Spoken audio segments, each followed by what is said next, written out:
éclairer les méthodes.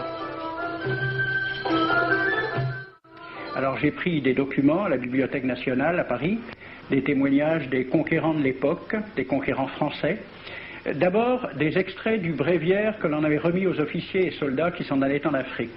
Cela s'appelait « Aperçu historique, statistique et topographique sur l'état d'Alger ». Voici quelques-uns de ces extraits. Ces contrées sont des terres vacantes, abandonnées aux mauvaises herbes par la paresse et l'indolence des morts.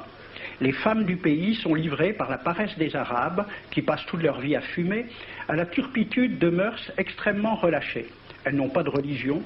Beaucoup doutent qu'elles aient une âme immortelle et croient qu'elles ne sont faites que pour la reproduction.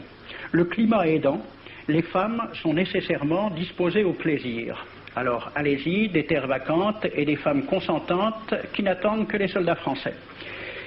Et puis, à côté, j'ai vu d'autres documents qui marquent l'étonnement des officiers français qui débarquaient en Afrique. C'est Campagne d'Afrique en 1830 par un officier du corps expéditionnaire. Cette terre, qu'on avait présentée comme sauvage et inhabitée, est couverte de jolies maisons de campagne entourées de jardins. Toutes sont bâties sur des hauteurs dont les mouvements onduleux contrastent tout à fait avec l'aridité des côtes de Provence. La végétation y est superbe et partout des sources et des courants d'eau fécondent la terre. Les fruits y sont en abondance. Un grand nombre d'aqueducs amènent les eaux jusqu'à la capitale. Et le maréchal Bugeaud lui-même. J'ai reconnu que l'Algérie produit beaucoup de grains, une immense quantité de bétail. L'immensité des terrains ensemencés atteste l'existence d'une population beaucoup plus nombreuse qu'on ne le pensait. Le commandant Claude-Antoine Roset, dans Voyage dans la Régence d'Alger en 1833. Presque tous les hommes savent lire et compter. En France, on compte à l'époque 40% d'analphabètes. Ainsi, les soldats qui débarquent sont en général moins instruits que les sauvages qu'ils viennent civiliser. Le ministre de la guerre de l'époque, il s'appelait Girard. Il faut se résigner à refouler au loin, à exterminer même la population indigène. Le ravage, l'incendie, la ruine de l'agriculture sont peut-être les seuls moyens d'établir solidement notre domination. Savary, duc de Rovigo, apportez des têtes, bouchez les conduites d'eau avec la tête du premier bédouin que vous rencontrerez, au nom bien sûr de la civilisation.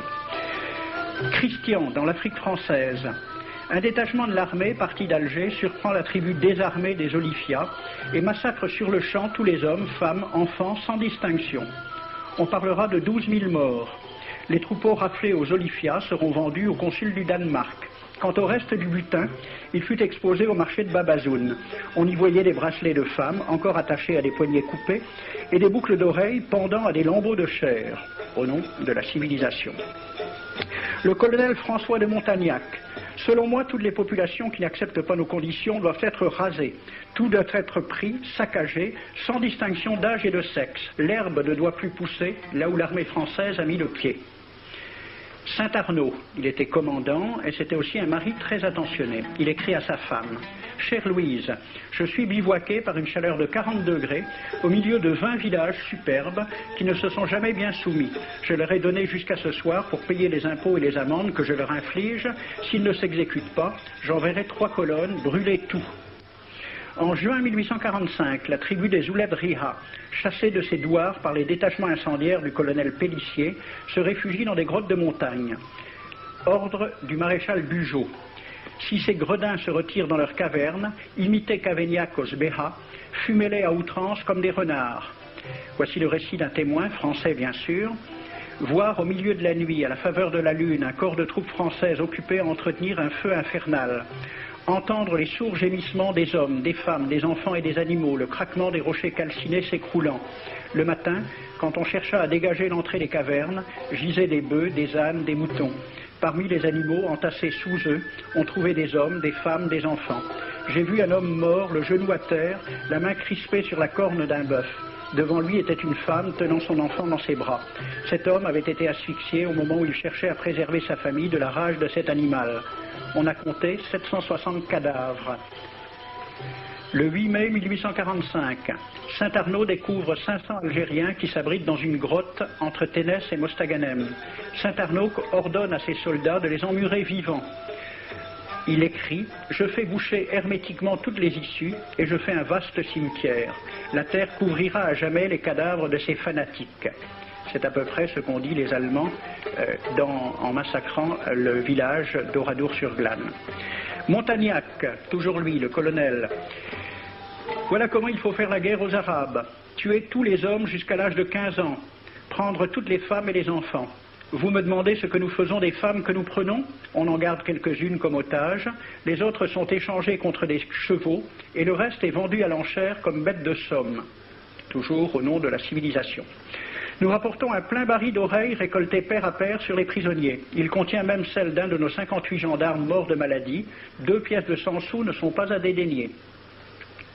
Le maréchal Soult, ministre de la guerre, répondant à des questions à la Chambre des députés.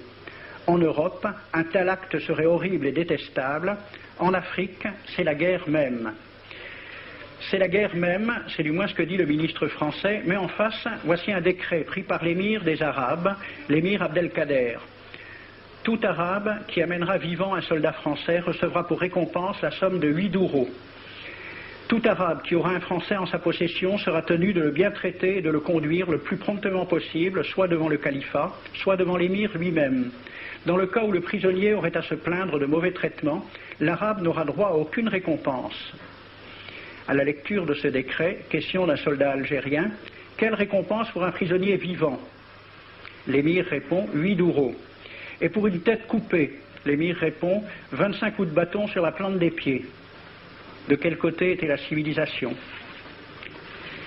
J'ai donc fait ce film avec les citations et des dessins et gravures qui étaient à la Bibliothèque nationale à Paris, et j'ai proposé le film à la Ligue de l'enseignement pour qu'il soit projeté dans les lycées et collèges de France et de Navarre. La Ligue de l'enseignement l'a refusé avec cette appréciation. Quoique très correctement réalisé et basé sur des documents indiscutables, ce film va à l'encontre de toutes les idées qui servent de base à l'enseignement de la pénétration française en Afrique du Nord, ce qui rend sa diffusion impossible. C'était reconnaître que l'enseignement n'avait pas pour but l'éducation, c'est-à-dire l'ouverture vers la réalité, mais l'endoctrinement au service d'une idée politique. Ici,